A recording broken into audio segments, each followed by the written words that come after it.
الشيطان الرجيم.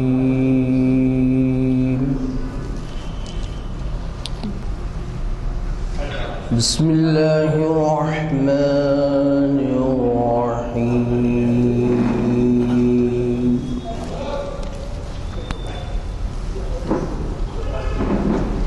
ألم تر كيف فعل ربك بأصحاب الفيل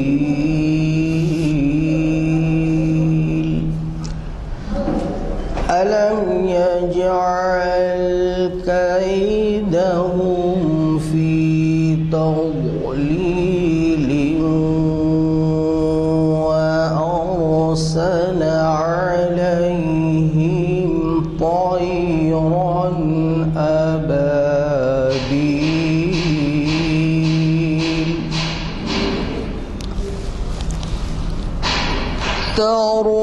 ترميهم بحجارة من سجيل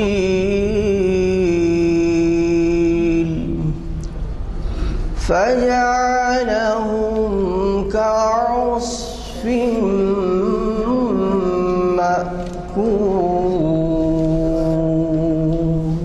صدق اللہ العظیم. سنا رہا ہوں. نظم کا عنوان ہے قرآن اور آج کا مسلمان. قرآن اور آج کا مسلمان.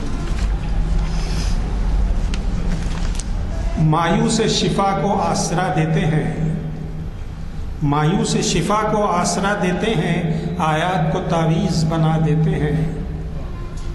مایوس شفا کو آسرا دیتے ہیں، آیات کو تعویذ بنا دیتے ہیں. ہوشیار تو لیتے نہیں قرآن سے سبق، بیمار کو قرآن کی ہوا دیتے ہیں.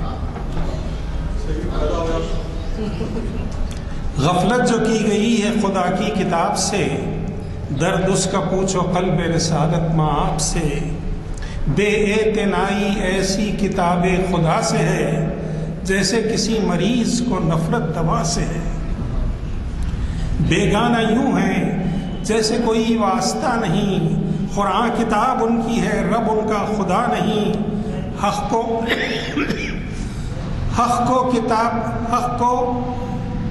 کی کتاب دفن ہے گرد و غبار میں، حق کی کتاب دفن ہے گرد و غبار میں. گل کو کفن اڑایا ہو جیسے بہار میں، پہنچے نہ ہاتھ ایسی بلندی پہ رکھ دیا، پہنچے نہ ہاتھ ایسی بلندی پہ رکھ دیا، اور سایہ نہ پڑنے پائے کچھ ایسا جتن کیا. حق کی کتاب داخل محراب ہو گئی، حق کی کتاب داخل محراب ہو گئی. لو آرزو دید بھی اب خواب ہو گئی. رکھی ہوئی ہے دوست کتاب خدا جہاں، رکھی ہوئی ہے دوست کتاب خدا جہاں. جالے کا مکڑیوں نے بنایا ہے گھر وہاں، دیکھا نہ جس نے بھولے سے قرآن کھول کر، دیکھا نہ جس نے بھولے سے قرآن کھول کر. سورے اسے پلاتے ہیں پانی میں گھول کر، دیکھا نہ جس نے بھولے سے قرآن کھول کر. سورے اسے پلاتے ہیں پانی میں گھول کر. بھائی بھتیجے بیٹی نہ بیٹے کے واسطے، قرآن وقف کر دیا بوسے کے واسطے. حفظ انا کا اس کو وسیلہ بنا لیا، منوا نے اپنی بات کو سر پر اٹھا لیا. آیات قدس کو عوض مال و زر دیا، قرآن کو رہن مصرف تعویذ کر دیا. داخل تو ہے جہیز میں مصرف کہیں نہیں، داخل تو ہے جہیز میں مصرف کہیں نہیں. داماد بیٹی اس کو پڑھیں گے کبھی نہیں. حلق میں جان آئے تو مرشد بلایا جائے، حلق میں جان آئے تو مرشد بلایا جائے. بابا کا دم نہ نکلے تو یاسین پڑھایا جائے. تسکین درد دل کے لیے لے بنا لیا، تسکین درد دل کے لیے لے بنا لیا. قرآن کو چومنے کی بس ایک شے بنا لیا، معنی سے کوئی ربط نہ مطلب سے کام ہے، تاریکیاں ہیں فکر میں ذہنوں میں شام ہے۔ مفلس نہ کیسے ذہن مسلمان ہو دوستو، مفلس نہ کیسے ذہن مسلمان ہو دوستو، جب مرکز حیات نہ قرآن ہو دوستو۔ قرآن بغیر پھیلے گا کیا نور زندگی، قرآن بغیر پھیلے گا کیا نور زندگی، الماریوں میں بند ہے دستور زندگی۔ قرآن کے لفظ لفظ میں ہے کیف زندگی، یہ شاخ گل کہیں ہے کہیں سیف زندگی۔ قرآن نہیں دکھاوے کی تعظیم کے لیے، قرآن نہیں دکھاوے کی تعظیم کے لیے، یہ ہے عمل کے واسطے تسلیم کے لیے۔ اس سے تو فیض اٹھایا ہے اقوام غیر نے، قرآن سے سبق دیا ہے بس اہل دیر نے۔ ہاشم اسے نصیب سے کون و مقام ملے، ہاشم اسے نصیب سے کون و مقام ملے، قرآن ملا جسے اسے دونوں جہاں ملے۔ اعلان کیا جا چکا ہے کہ آج کی نشست کو ڈاکٹر اقبال احمد انجینئر صاحب بعنوان یہ زندہ مردے کون ہیں مخاطب کر رہے ہیں۔ مقرر کا تعارف ضروری اس لیے نہیں سمجھتا میں، تفصیلی تعارف ضروری نہیں سمجھتا کہ انہوں نے اب تک ہماری ایسی کئی محفلوں کو گرمایا ہے اور اس طرح سے بھی زیادہ جانے پہچانے جاتے ہیں کہ ان کے خطابات یا مضامین مسجد عالیہ میں نہیں، خطابات اور جگہ بھی ہوتے ہیں، یہ سب بہت نمایاں طور پر شائع کیے جاتے ہیں اور انہیں کئی دینی محافل میں بلایا جاتا ہے اہم عنوانات سے مخاطبت کے لیے۔ نہ صرف یہ بلکہ وہ بیرون شہر، بیرون ریاست، بیرون ملک بھی جاتے ہیں اور وہاں پر بھی محفلوں کو گرماتے ہیں۔ آپ نے اگر سنا ہے ان کو تو آپ کو اندازہ ہوگا کہ ان کا مطالعہ بڑا وسیع ہے اور وہ گہرائیوں میں لے جاتے ہیں دینی علوم کی۔ تو آج انہیں دعوت خطاب دے رہا ہوں میں۔ شریعت انفارمیشن سروس کی 749ویں نشست آج بتاریخ 21 جنوری 2019 مطابق 14 جمادی الاول 1440 ہجری بروز پیر بعد اثر کانفرنس ہال جامع مسجد عالیہ گن فاؤنڈری میں منعقد ہو رہی ہے۔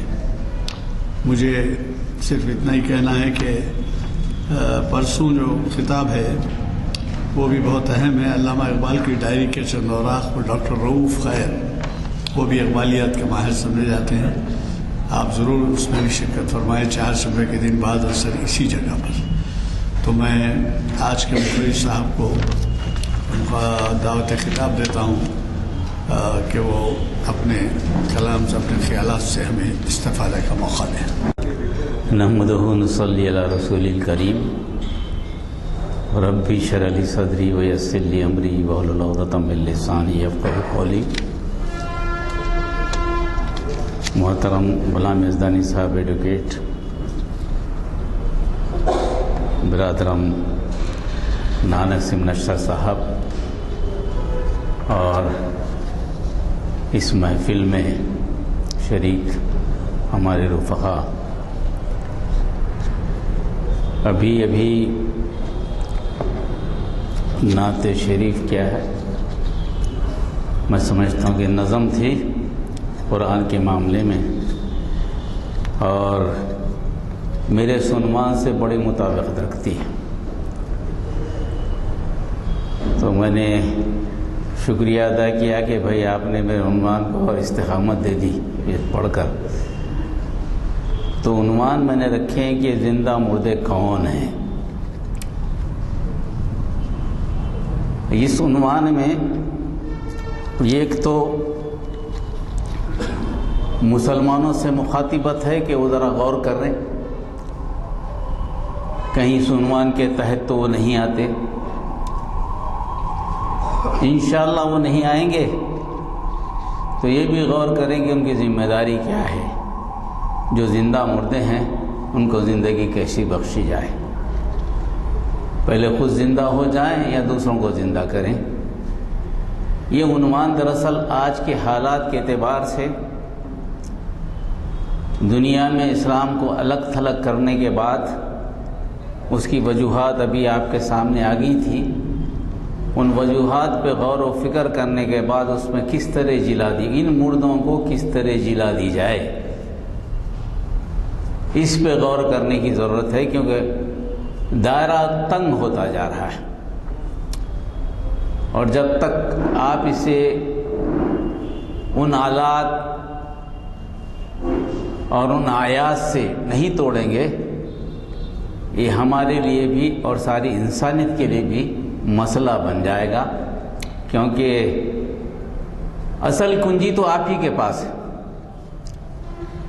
کنجی جس کے پاس ہو، اگر وہ انسانیت کا قفل نہ کھولے تو پھر کون کھولے؟ دوسروں سے شکایت کاہے کی؟ دوسرے تو قفل ڈالتے رہیں گے، ہر عنوان سے قفل ڈالتے رہیں گے، مگر چابیاں تو آپ ہی کے پاس ہیں. تو میں نے ایک آیت سنی تھی، ویسے تو مختلف آیتیں ہیں. بنیادی طور پر کیا نبی کریم صلی اللہ علیہ وسلم کے ذریعے کہلوایا گیا کہ آپ مردوں سے مخاطب نہ ہوں؟ ایسی کوئی آیت ہمیں ملتی ہے کہ مردوں سے مخاطبت کی کیا بات ہے؟ تو ایسے آیتیں قرآن میں سورہ نمل میں بھی ہے، سورہ روم میں بھی ہیں. تو میں نے ایک آیت چنی ہے سورہ نمل سے، جو 79 سورہ نمل 27-79 کی آیت ہے، جس میں کہا فَتَوَكَّلُوا عَلَى اللَّهِ إِنَّكَ عَلَى الْحَقِّ الْمُبِينِ. فَتَوَكَّلُوا عَلَى اللَّهِ إِنَّكَ عَلَى الْحَقِّ الْمُبِينِ إِنَّكَ لَا تُسْمِعُ الْمَوْتَى وَلَا تُسْمِعُ الصَّمَّ الدُّعَاءَ إِذَا وَلَّوْا مُدْبِرِينَ. یہی آیت جو ہے نا پھر سورہ روم میں بھی ریپیٹ ہوئی گہرائی گئی. اس کا مطلب یہ ہے کہ اے نبی اللہ پر بھروسہ کرو، تم صریح حق پر ہو، حق المبین، تم صریح حق پر ہو، اس میں ذرا شک و شبہ بھی نہیں ہے. مگر تم مردوں کو نہیں سنا سکتے اور نہ تو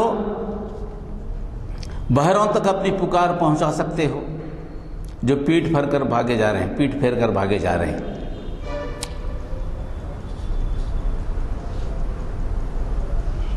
اور ایک جگہ ایک آیت ہے ما انت بہدی العمی عن ضلالتہم ان تسمع الا من یؤمن بآیاتنا فہم مسلمون. ایک دوسری آیت. اور نہ اندھوں کو راستہ بتا کر بھٹکنے سے بچا سکتے ہو، نہ بہروں کو اپنی پکار پہنچا سکتے ہو، پہلی آیت میں ہے، نہ جو پیٹ پھر کر بھاگ رہے ہیں، نہ اندھوں کو راستہ بتا کر بھٹکنے سے بچا سکتے ہو. تم انہی لوگوں کو جو ہماری آیات پر ایمان لاتے ہیں اور پھر فرمانبردار بن جاتے ہیں، انہی تک ہدایت جا سکتی، وہی دراصل زندہ ہے.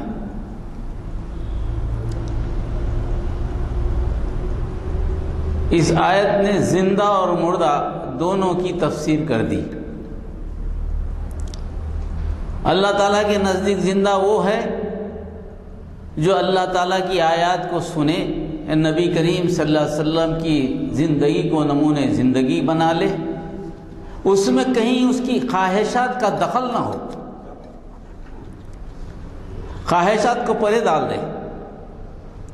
آنکھ جو دیکھتی ہے اس کی وہی آنکھ دیکھے جو نبی نے کہا، وہی کان سنے جو نبی نے کہا، وہی قلب حرکت کرے جو نبی نے کہا. اس کے علاوہ کوئی چیز نہیں ہے. دنیا کی حیات کی جو تفصیل قرآن مجید نے دی ہے، وہ زندہ وہ ہیں جو نبی کی پیروی کریں، زندہ وہ جو ہیں قرآن کو سمجھیں، زندہ وہ ہیں قرآن کو سمجھ کر عمل کریں، قرآن کے حکم کو اپنے دل میں بٹھا لیں، اپنی خواہشات کو چھوڑ دیں. باقی سب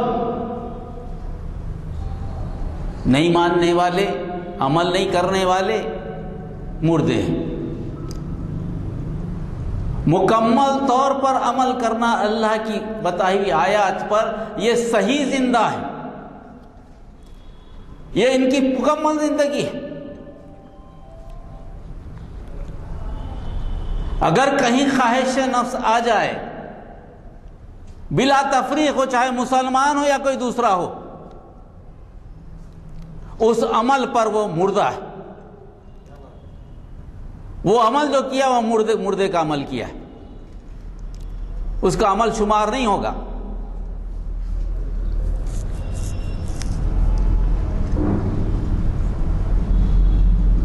تو بڑی بنیادی بات ہے، اور انسانی زندگی بڑی تیزی سے چلتی ہے اور تیزی سے پگھلتی ہے.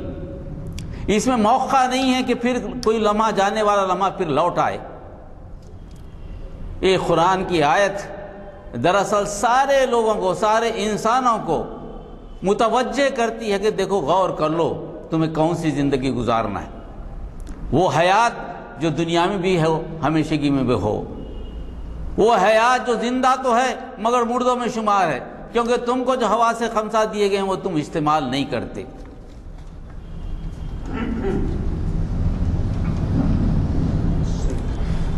اس کی بنیاد یہ بنائی گئی کہ جب آدم علیہ السلام کو پیدا کیا گیا، ان کی اولاد کو بھی پیدا کیا گیا اس کے ساتھ ساتھ، تو سب کو جمع کر کر اللہ نے قسم لی تھی، عہد لیا تھا، الست بربکم. سارے ارواح کے سامنے اللہ نے قسم لی تھی، الست بربکم، کیا میں تمہارا رب نہیں ہوں. دنیا میں آنے والی ساری ارواح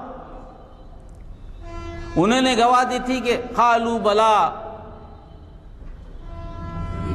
وہ سارے کے سارے یک زبان ہو کر انہوں نے کہا، یا اللہ آپ ہی ہمارے رب ہیں، بے شک آپ ہی ہمارے رب ہیں. شہیدنا، ہم سب اس کی گواہی دیتے ہیں.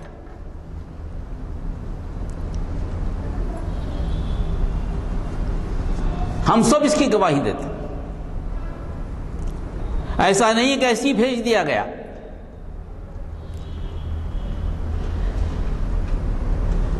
اللہ تعالیٰ آگے چل کر یہ بھی فرماتے ہم نے ایسا ہی کیوں کیا؟ اس لیے کیا، قیامت کے دن جب جمع کر کے پوچھا جائے گا کہ تمہارا رب کیا ہے، کون ہے، کہیں یہ سارے لوگ مکر نہ جائیں کہ ہم نہیں جانتے تھے، ہم کو معلوم ہی نہیں تھا. دنیا میں پیدا ہونے والا کوئی انسان بھی یہ کہنے کے موقف میں نہیں رہے گا کہ مجھ تک اللہ کا پیغام نہیں پہنچا، میں رب کو نہیں جانتا تھا. کوئی کہنے کے موقف میں نہیں رہے گا.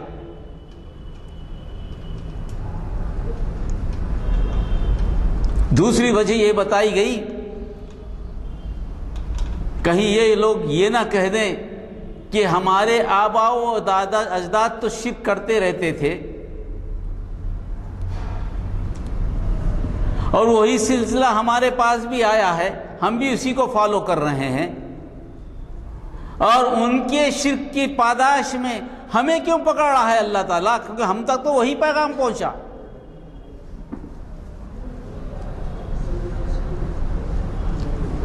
اس بنیاد کو بھی ختم کر دیا گیا. دنیا میں جو سوال اٹھتے ہیں کہ ہمارے پاس پیغام نہیں آیا، اسلام نہیں آیا ہمارے پاس، لوگوں نے بات نہیں پہنچائی، اللہ ایک ہے نہیں معلوم ہے ہم کو، بتوں کی پوجا کرتے ہیں، کسی کو خدا مانتے ہیں، کسی کو خدا نہیں مانتے، یہ سارے کے سارے مسئلے ختم کر دیے گئے.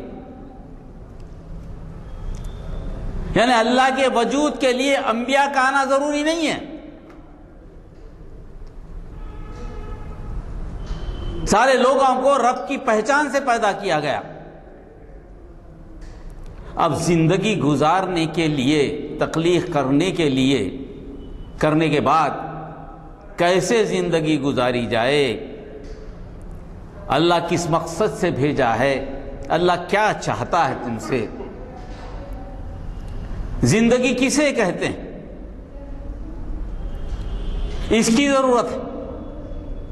اس کی ضرورت کے لیے انبیاء بھیجے گئے. کہ اللہ یہ چاہتا ہے تم سے.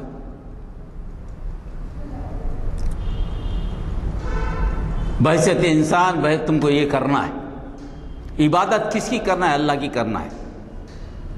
زندگی کیسا گزارنے کا ہے یہ پیغام تم کو عقل سے نہیں ملے گا. تمہاری فکر، تمہاری سوچ اس عقدے کو حل نہیں کر سکے گی، مشکل کو حل نہیں کر سکے. اللہ کیا چاہتا ہے جب تک کہ اللہ خود نہ بتا دے کہ میں یہ کیا چاہتا ہوں. مانا معلوم کیسے کریں گے آپ اللہ کیا چاہتا ہے؟ تمہارے اور میرے درمیان اللہ کا کہنا ہے کہ تمہارے اور میرے درمیان تمہارے میں کا ایک شخص میں چنتا ہوں، منتخب کرتا ہوں، اس کے ذریعے میں بتاؤں گا کہ میں یہ چاہتا ہوں.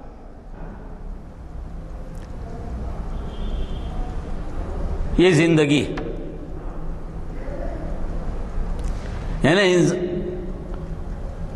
زندگی، حیات جس اس آیت میں زندگی کہا گیا ہے وہ زندگی مشروط ہے، آزاد نہیں. آپ کو اختیار نہیں ہے کہ آپ جو چاہے فیصلہ کریں. نہیں، آپ اس دنیا میں قیدی ہیں اس حکم کے جس حکم کے ذریعے آپ کو بھیجا گیا ہے.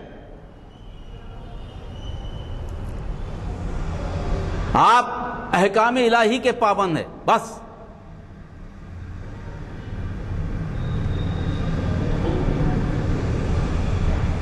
تو آپ زندہ. خواہشات کی پابندی کرے زندگی تو گزار لیں گے آپ، نہ ایک زندگی یہاں شمار ہوگی نہ وہاں شمار ہوگی. زندگی ہوا سے خمسہ سے چلتی.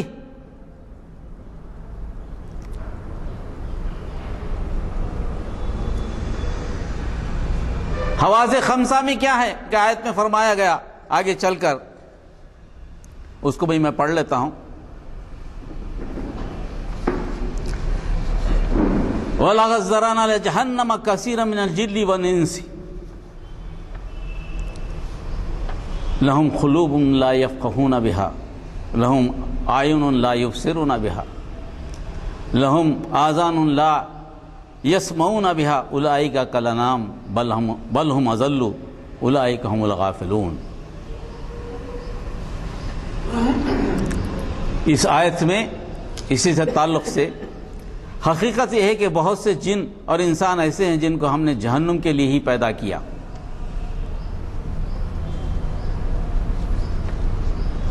ان کے پاس دل ہیں مگر ان سے سوچتے نہیں، ان کے پاس آنکھیں ہیں مگر ان سے دیکھتے نہیں، ان کے پاس کان ہیں مگر وہ ان سے سنتے نہیں.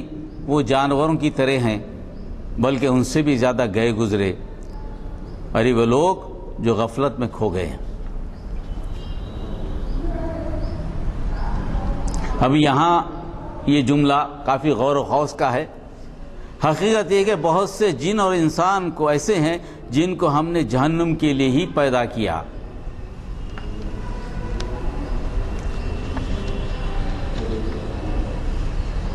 اللہ تعالیٰ کا اختیار ہے جس کو چاہے جس کے لیے پیدا کر دے. مگر کیا انسانوں اور جنوں کو اللہ تعالیٰ نے جہنم کے لیے پیدا کیا؟ اگر جہنم کے لیے پیدا کیا تو پھر اختیار دینے کی کیا بات تھی؟ اختیار دینے کی کیا بات تھی؟ اس جملے میں اللہ تعالیٰ نے وہ بات رکھی ہے جیسا کہ تکلیف ہو جائے اللہ کو کہ میں نے تو بھیجا تھا ان کو جنت کے لیے.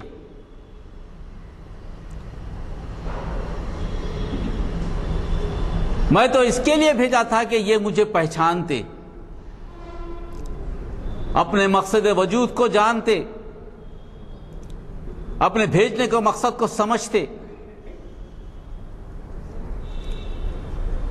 جو دل میں بات اتری ہے ان کی، جو وعدہ کیا گیا تھا جنت میں بھیجنے سے پہلے وعدہ لیا تھا اللہ، جو ضمیر کی شکل میں ان میں موجود ہے کہ اللہ کے علاوہ کوئی رب نہیں ہے.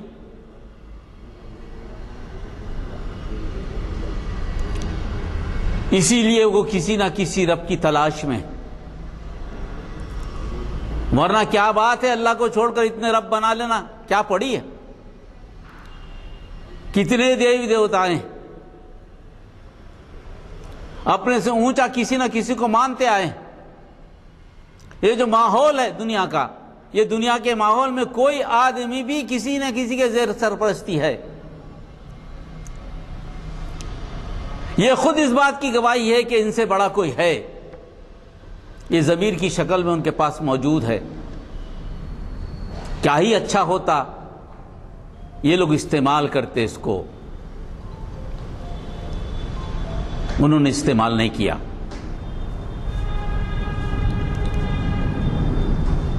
یہ تو جانوروں کی طرح ہیں، یعنی سمجھ جو بوجھ دی گئی مگر سمجھ کو استعمال نہیں کرتے۔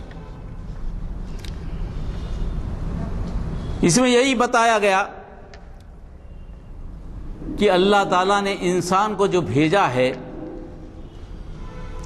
جو آزمائش اس پر ڈالی گئی ہے، اس آزمائش میں ساری دنیا کو مخلوق جو اس کے حوالے کی گئی، اس مخلوق کی عبادت کے بجائے خالق کو تلاش کرے اور خالق کے سامنے جھک جائے۔ انسان بنیادی طور پر سب سے اہم مخلوق ہے جس کے حوالے ساری مخلوق کی گئی ہے۔ کسی دوسری مخلوق کی پوجا کرے، کسی دوسری مخلوق کو خدا بنا لے اور اس خدا کے سامنے اس کو رکھ دے تو ہوش والا زندگی کیا ہے؟ ہوش کا نام ہے۔ زندگی کیا ہے؟ عقل کا نام ہے۔ زندگی کیا ہے؟ فیصلہ کرنے کا نام ہے۔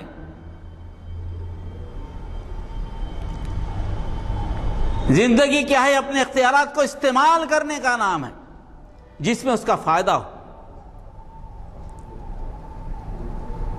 زندگی گزارے آدمی، نہ تو اس کی سوچ اس کا ساتھ دے رہی ہے کہ اس کا فائدہ کس پہ، نہ تو اس کی عقل ساتھ دے رہی ہے کہ میں کون سا فیصلہ کروں جس میں آگے چل کر مجھے فائدہ ہوگا۔ یہ کام نہیں کر رہی۔ نہ کان سننا چاہتے ہیں سچی بات کو، نہ آنکھ دیکھنا چاہتی ہے صحیح چیز کو۔ تو پھر اس کو ہدایت ملے تو کہاں سے ملے گی؟ کون سا طریقہ ہدایت کا؟ دل میں جو چھپا ضمیر بیٹھا ہے، جو ٹوکتا ہے کسی بھی بات میں، پچھتاوا جو ہوتا ہے انسان کو، کیا ہے وہی قسم ہے جو کھا کر آیا ہے، الستُ بربکم قالوا بلی شہدنا۔ جب قسم لی گئی تھی، پوچھا گیا الستُ بربکم، میں تو کیا تمہارا رب نہیں ہوں؟ بھیجنے سے پہلے سارے ارواح نے گواہ دی تھی، قالوا بلا، بے شک آپ ہمارے رب ہیں، شہیدنا، ہم سب گواہی دیتے ہیں۔ یہ ضمیر، یہ دل تو یہ بتا کر آیا تھا، یہ قسم کھا کے آیا تھا۔ اب بھی کوئی کام کریں گے آپ، دل ضرور ملامت کرے گا، ضرور ملامت کرے گا۔ کوئی ایسا شخص دنیا میں نہیں ہے جو غلط کام کرے، اللہ کے خلاف کام کرے، اس کا دل اس کو نہ ٹٹولے، ایسا نہیں ہو سکتا ہے، ناممکنات میں سے۔ عادی ہو جائے تو ایک الگ بات ہے، پہلی غلطی پر احساس شرمندگی ہوگا ہی ہوگا۔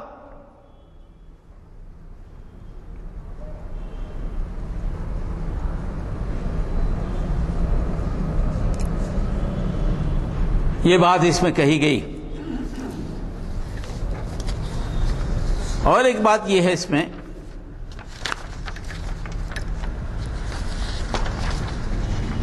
کہ بات ہر نبی کے زمانے میں ایسے لوگوں کو جو اللہ کا کلام یا اللہ کی توحید، اللہ کی ذات، صفات، اختیارات و احکامات کو ماننے سے انکار کرتے رہے، انہیں مردہ ہی کہا گیا، انہیں زندہ نہیں کہا گیا ہر زمانے میں۔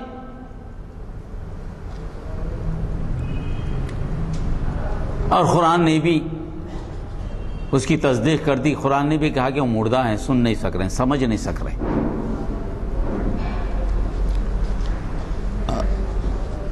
اگر آپ دیکھیں گے عیسیٰ علیہ السلام کے زمانے میں بھی عیسیٰ علیہ السلام نے بھی شاگردوں کو جب پیغام دیا، جنہوں نے ان کی بات سنی ان کو انہوں نے کہا زندہ ہے، جنہوں نے ان کی بات نہیں سنی ان کو انہوں نے کہا کہ مردہ ہے۔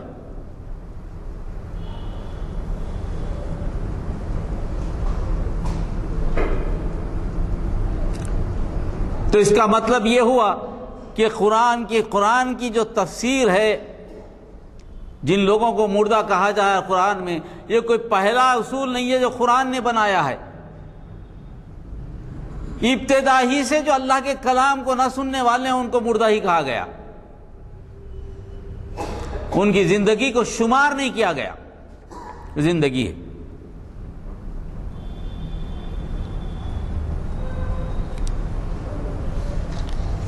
لوق عیسائیوں کا ایک کتاب ہے، اس کی آیت 960 ہے۔ اس نے کہا، عیسیٰ علیہ السلام کا قصہ بیان کیا گیا کہ عیسیٰ علیہ السلام اپنے ساتھ کسی کو لے کر چل جانے والے تھے، مگر وہ صاحب جو ساتھ ان کے شاگرد تھے، جانے والے ساتھ تھے، انہوں نے کہا کہ میرے گھر میں کسی کا انتقال ہو گیا ہے، میں اس کو دفن کر آؤں گا، اس کے بعد میں ساتھ ہوں گا۔ تو عیسیٰ علیہ السلام نے کہا کہ جو میرے ساتھ جس کام کے لیے تو چل پڑا ہے، یہ کام زندوں کا کام ہے، اس سے زندگی بنتی ہے، زندگی ملتی ہے، زندگی سنورتی ہے۔ اس کے بجائے جو مر گیا ہے اپنے پوری سوچ میں، جو پہلے سے مردہ تھا اور اس کو دفن کرنے والے بھی مردے ہیں، تو ان کے درمیان جا کے اپنا وقت کیوں خراب کرتا ہے؟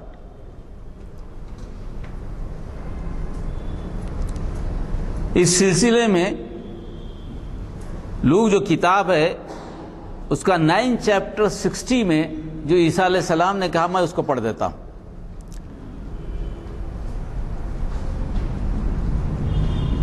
انہوں نے عیسیٰ علیہ السلام نے اس سے کہا، مردوں کو اپنے مردے دفن کرنے دے، لیکن تو جا کر خدا کی بادشاہی کی خبر پھیلا۔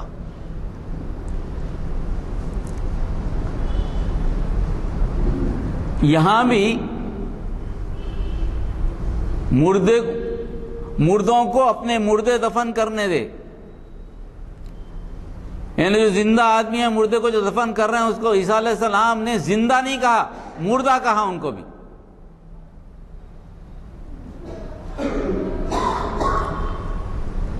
ہم نے جو قرآن پڑھا، ابھی آیت پڑھی، اس میں بھی کہا گیا کہ مردے ہیں یہ۔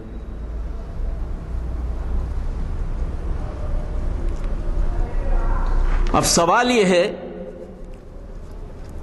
کہ آیا بحیثیت مسلمان ہم واقعی ان آیات کو ایسی سمجھتے ہیں جیسے آیت اتاری گئی، یا ہم بھی کہیں مصلحتوں کا شکار ہو جاتے ہیں؟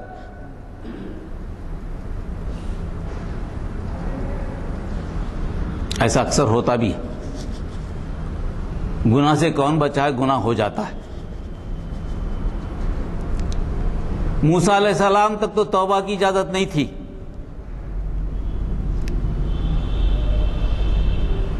نبی کریم صلی اللہ علیہ وسلم زمان میں توبہ کی اجازت ہے، پلٹ جائیں، پلٹ کر آ جائیں۔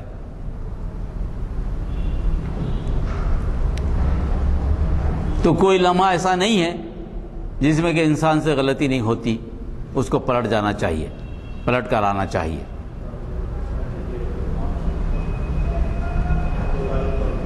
یہ جو عنوان میں نے چنا تھا، اس کا مقصد یہی تھا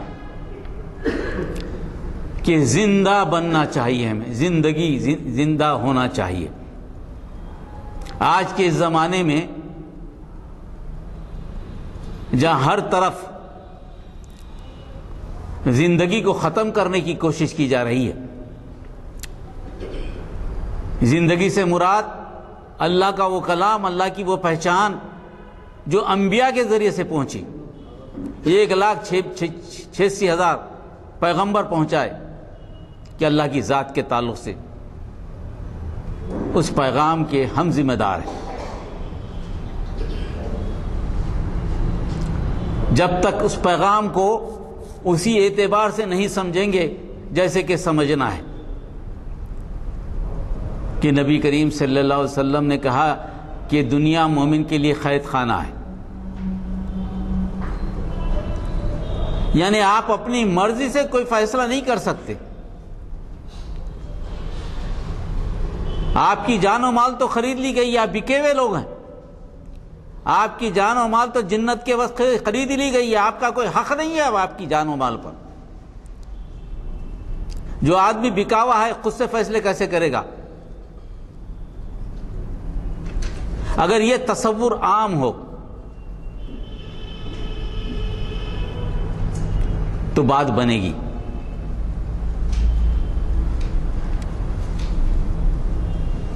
ورنہ بات نہیں بنے گی. اس لیے آج کا عنوان میں نے جو چنا تھا اس کی اہمیت یہی ہے. مسلمانوں کے سامنے بہت سارے مسائل ہیں. ان مسئلے کا صرف ایک ہی حل ہے کہ آپ اپنے آپ کو مکمل طور پر حوالے کر دیں. آپ کی خواہشات کی کوئی اہمیت نہیں ہے،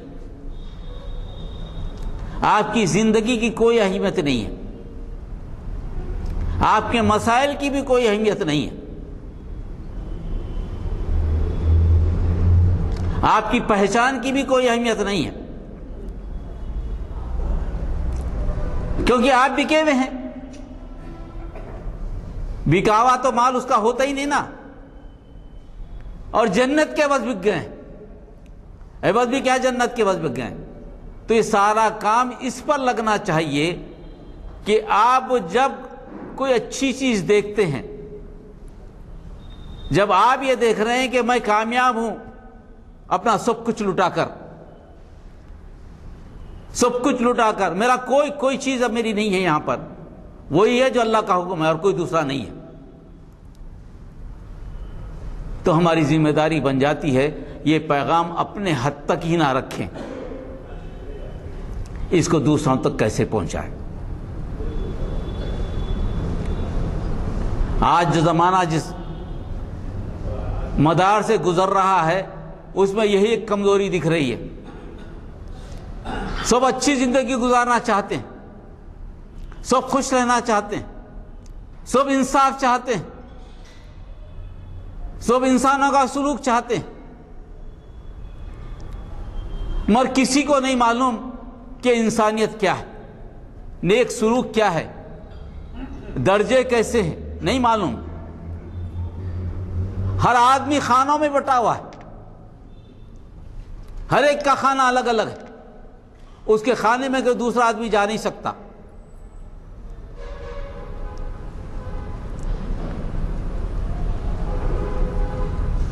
اور نبی کریم صلی اللہ علیہ وسلم رحمت للعالمین ہے. قرآن ہمارے پاس امانت ہے، اس امانت پہ آپ نہیں بیٹھ سکتے، آپ کا ہی حق ہے، یہ نہیں بول سکتے آپ کا حق اتنا ہے کہ آپ اس کو دوسروں تک پہنچائیں. آپ کو ذمہ داری دی گئی، اللہ کے پیغام کو دوسروں تک پہنچائیں، اللہ کی توحید کو، رسول اکرم صلی اللہ علیہ وسلم کی رسالت کو، آنے والا زمانہ آخرت کی زندگی کو، کہ مرنے کے بعد زندگی ختم نہیں ہوتی، مرنے کے بعد تو زندگی شروع ہوتی ہے جس میں موت نہیں ہے. اس زندگی میں تو موت ہے، ختم ہو جائے گی زندگی، مگر یہ تو کھیتی ہے نا، جتنا بوئیں گے، جیسا بوئیں گے، جتنی فصل کی حفاظت کریں گے اتنا ہی اچھا کاٹیں گے.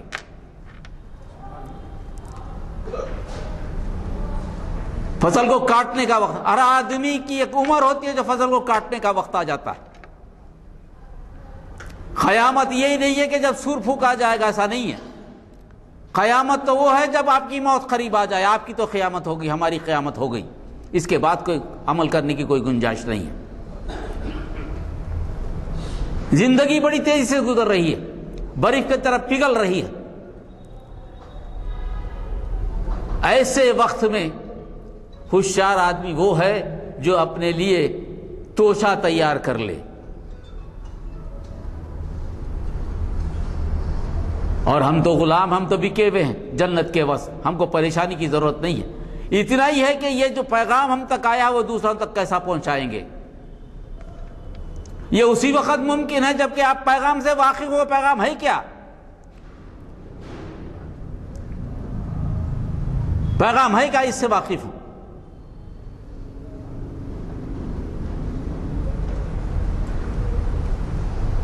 ورنہ نہیں ہے تو ہمارا بھی شمار خدا نخواستہ 100 بار خدا نخواستہ ان مردوں میں نہ ہو جائے جس کا حوالہ قرآن میں دیا گیا ہے.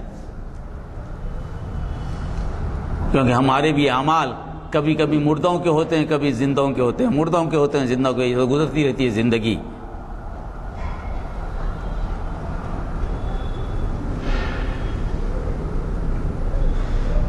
میں نے عنوان اسی لیے چنا تھا. آج کے زمانے میں ہر طرف سے جو باتیں ہو رہی ہیں اور مسلمانوں کی زندگی میں بھی عام طور پہ یہ تصور ہے کہ دنیا کے لیے کوشش کرنا چاہیے. دنیا کے لیے کوشش کرنے سے روکا نہیں گیا، مگر دنیا ہی کے لیے کوشش کرنا چاہیے اس کے لیے روکا گیا. دنیا تو ہماری آخرت کی کھیتی ہے، اسے کون روکے گا؟ مگر ہمارا مطمع نظر دنیا ہی ہو. ہمارے پاس جو پیغام ہے زندگی کا، اس پیغام پر ہم سانپ اور بچھو کی طرح بیٹھے رہیں، کسی کو پہنچائے بھی نہیں، خود بھی نہ کریں، دوسروں تک نہ پہنچائیں، تو پھر کیسی زندگی ہوگی؟ کیا طریقہ کار ہوگا؟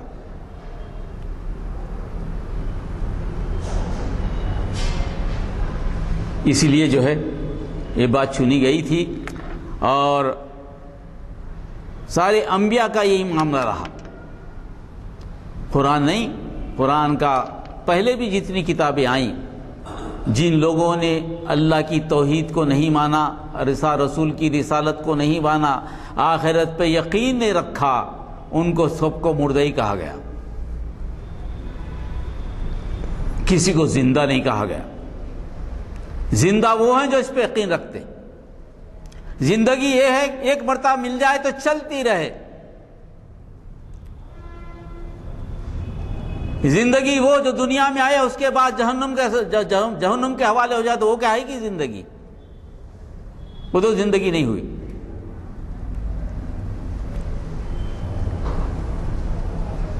اس لیے میں نے جو عنوان چنا تھا اس کے پیچھے یہی بات تھی. تفصیل تو بہت ہے، بہت لکھ کے لایا تھا، مگر وقت بھی ذرا سا دشوار ہو جاتا ہے کبھی کبھی. تو ہمیں جو غور کرنا ہے آج کے ماحول میں، تکلیف دہ ماحول میں، کہ بھی ہم کو اپنے بیسکس پہ واپس آنا پڑے. ہمارا بیسک ہے کیا؟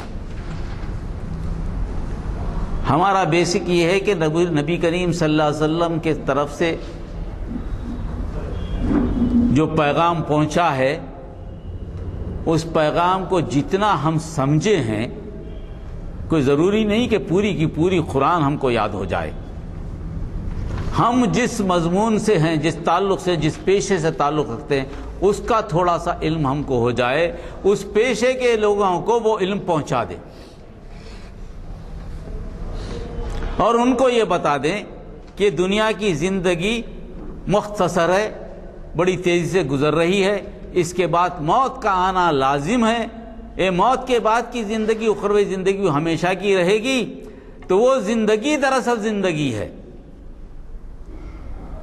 یہ زندگی تو ٹرائل بیسس پہ چل رہی ہے اور اس کے لیے ہمیں جو کرنا ہے تو یہ کرنا ہے. ہم سب ایک ہی آدم کی اولاد ہیں، ایک ہی نسل کے لوگ ہیں، سب کے درمیان ایک ہی خون ہے. ایک کا خون دوسرے کو لگ جاتا، اگر پلس ہو تو پلس ہو لگ جاتا ہے، اس میں فرق نہیں ہوتا.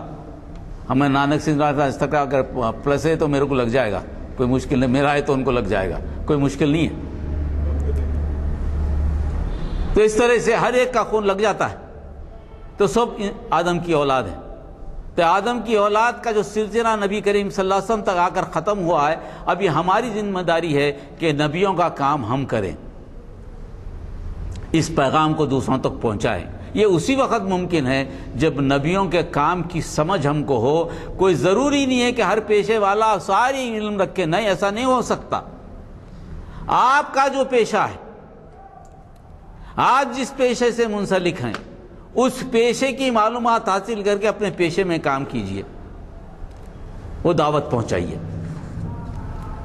کوئی ضروری نہیں کہ قرآن کا پورا علم ہو اس کے بعد ہی میں دعوت پہنچاؤں، ایسا نہیں ہے. یہ بھی ان آیت معلوم ہو تو دوسروں تک پہنچا دو کہ یہ بات مجھے معلوم ہے بھائی، اس میں حقیقت دکھتی ہے. تو کوئی بھی آدمی دعوت کے کام سے اپنے آپ کو چھڑا نہیں سکتا، بھاگ نہیں سکتا اس سے کہ میری ذمہ داری نہیں ہے اس کا کام کرنا، نہیں، ہر آدمی اپنے حد تک ذمہ دار ہے۔ جس پیشے میں وہ ہے اس پیشے میں اس کی ذمہ داری ہے کہ وہ اپنے ہم پیشہ لوگوں کو جو اسلام کی دعوت نہیں معلوم اس تک بات پہنچائے، انہیں بچ نہیں سکتا، قطعی بچ نہیں سکتا، بات پہنچائے کہ دیکھ بھائی مرنا ہے ہمیں بھی، اس پیشے میں ہماری جو ضروریات ہے کیسے انصاف ہو، اللہ کا خوف کیسا ہو، ہم ایمانداری سے کیسے کام کریں، لوگوں کی ذمہ داری لیں تو وعدے کی وفا کیسے کریں، سب سے بڑا وعدہ تو اللہ کا ہے نا، اللہ کے سامنے جھک جائیں، زندگی اور موت تو اس کے سامنے ہے۔ یہ بات جب تک ہر پیشے ہر جگہ پر جتنا بھی علم ہو اس علم کو اپنے تک محدود مت رکھیے، وہ امانت ہے آپ کے پاس، جب وہ امانت دوسرے کو جائے گی تو آپ مبرہ ہو جائیں گے، بولے کہ اللہ تعالیٰ میں نے تو یہ کام کر دیا، مجھے اتنا معلوم تھا۔ علم کا حاصل کرنا، سب کچھ سیکھ جانا، اس کے بعد دعوت کا دینا، یہ طریقہ کار نہیں ہے۔ طریقہ کار تو یہ ہے جتنا آپ کو معلوم ہے، سچا معلوم ہے، وہ سچی بات دوسروں تک پہنچا دیں، یہ کام ہمارا ہے۔ عالم بن کر کام کریں گے، سوچ کر کام کریں گے، یہ طریقہ اچھا ہے اگر موقع مل جائے، مگر جتنی چیز آپ کو معلوم ہے اس چیز کے تو عالم ہیں آپ، وہ بات کو پہنچا دے، یہ ذمہ داری دی گئی ہے، ورنہ ہمارا شمار بھی مردوں میں ہوگا، زندوں میں نہیں ہوگا۔ اگر زندہ بننا ہے تو اپنے جو معلومات ہیں دوسروں تک پہنچانے کا کام کریں، روزانہ غور و فکر کریں کہ کسی ایک کو تو بات پہنچایا ہوں یا نہیں پہنچایا ہوں، اگر نہیں پہنچایا ہے تو وہ دین ہمارا بیکار جا رہا ہے، جس کی پوچھ ہوگی، یہ ذہن میں رکھیے۔ بات کیجئے اسلام طریقے سے، سمجھداری سے، مگر جو علم ہے آپ کا دوسروں تک پہنچانا ذمہ داری ہے آپ کی اس دن کی۔ یہ پیغام نبی کریم صلی اللہ علیہ وسلم کا ہے، ورنہ ہمارا شمار بھی مردوں میں ہوگا، زندوں میں نہیں ہوگا۔ وآخر دعوانا الحمدللہ رب العالمین۔ حضرات، اس عالمانہ خطاب کے بارے میں تو میں کیا کہہ سکتا ہوں، وقت بھی تنگ ہے۔ زندگی سے متعلق چند اشعار موقع محل کے اعتبار سے سنانا چاہتا ہوں۔ یہ کسی شاعر نے کہا ہے، زندگی زندہ دلی کا نام ہے، مردہ دل کیا خاک جیا کرتے ہیں۔ اب یہ مردہ دل جس کو کہتے ہیں اس کی وضاحت ہو گئی کہ مردے کون ہیں، اور ایک شعر بڑا مختصر اور جامع مختصر الفاظ میں ہے، زندگی بے بندگی شرمندگی، زندگی بے بندگی شرمندگی، زندگی بابندگی تابندگی۔ تو تابندگی اگر ہونا ہے تو بابندگی ہونا چاہیے۔ رگھوپتی سہائے فراق گورکھپوری ایک شعر کے لیے مشہور ہے۔ اس زمانے میں تعریف یہ ہوتی تھی کہ شعر پسند آیا تو دوسرا شاعر کہتا تھا میرا بھی دیوان لے لیجئے آپ اور یہ شعر مجھے دے دیجئے، میرے نام سے موسوم ہونا۔ تو اب وہ کہاں تک موضوع سے تعلق رکھتا ہے وہ آپ سمجھیں۔ زندگی کیا ہے؟ عناصر میں ظہور ترسیب۔ عناصر کے معنی کیا ہیں؟ آگ، پانی، ہوا، یہ مٹی، یہ عنصر کہلاتے ہیں۔ زندگی کیا ہے؟ عناصر میں ظہور ترتیب۔ موت کیا ہے؟ انہی اجزاء کا پریشان ہونا۔ یہ وہ شاعر نے جو کہا ہے ہماری حالت آج وہی ہے، صرف یہ ہے کہ ہم اس کو عناصر میں ظہور ترتیب سمجھ بیٹھے ہیں کہ عناصر میں ظہور ترتیب آئی اور جان پڑ گئی، روح پڑ گئی، پھر اس کے بعد یہ عناصر الگ ہوئے اور مٹی گئی۔ ہمارا جو درس آپ کو دیا گیا ہے اس کے اوپر آپ کہاں تک عمل کر رہے ہیں اس پہ غور کریں۔ ایک اور شعر ہے، اپنی دنیا آپ پیدا کر اگر زندوں میں ہے۔ یہ اس وجہ سے کہہ رہا ہوں مردہ کے عنوان میں ہے۔ اگر اپنی دنیا آپ پیدا کر اگر زندوں میں ہے، مردہ دل کیا خاک جیا کرتے ہیں۔ اور اپنی دنیا آپ پیدا کرنے میں کیا کیا آپ کی رہنمائی ہے، قرآن کیا رہنمائی کرتا ہے۔ ابھی جیسے معین الدین حسینی صاحب نے قرآن کے بارے میں ایک ایک لفظ ہم پہ لاگو ہوتا ہے، وہ اچھی طرح سے آپ کو سمجھ میں آیا ہوگا کہ قرآن کا کیا مرتبہ ہم کیا اس کے قدر کر رہے ہیں. وہ درس پورا بھرا ہوا ہے اور وہ بہت ہی برموقع انہوں نے اس کا ذکر کیا. اور ایک جگہ آپ مومن کے بارے میں کہہ رہے تھے. اس شعر پہ جو ہے یہ شعر بہت راست ہے اس کے بارے میں کہ کافر کی یہ پہچان کہ آفاق میں گم ہے. آفاق دنیا داری بنی ہے کوئی. کافر کی یہ پہچان کہ آفاق میں گم ہے. اگر کافر کس کس پہ لاگو ہوتا ہے وہ سوچ لیجیے. یہ نہیں ہے کہ کافر کے معنی کوئی غیر مسلم کے ہی ہے، ویسا نہیں ہے.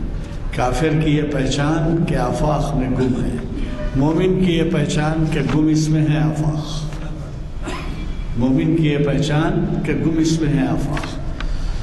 اور پھر علامہ اقبال کے شعر پہ میں اپنے ریمارکس ختم کروں گا کہ عمل سے زندگی بنتی ہے جنت بھی جہنم بھی.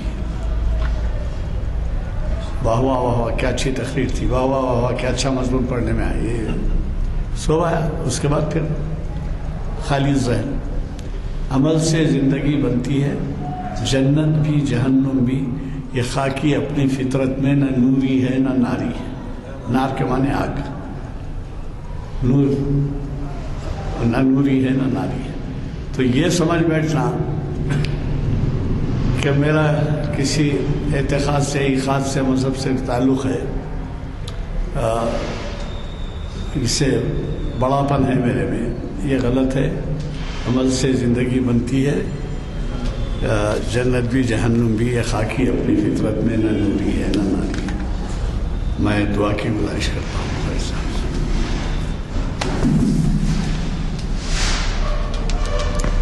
درود شریف پڑھ لیجیے. اللہم صلی علی سیدنا محمد وعلی آل سیدنا محمد وبارک وسلم. ربنا ظلمنا انفسنا وان لم تغفر لنا وترحمنا لنكونن من الخاسرین. ربنا آتنا فی الدنیا حسنۃ وفی الآخرۃ حسنۃ وقنا عذاب النار. اللہم اغفر لوالدی والاستاذی الجمیع المؤمنین والمؤمنات والمسلمین والمسلمات برحمتک یا ارحم الراحمین. سبحان ربک رب العزت عما یصفون وسلام علی المرسلین والحمد للہ رب العالمین. جزاک اللہ.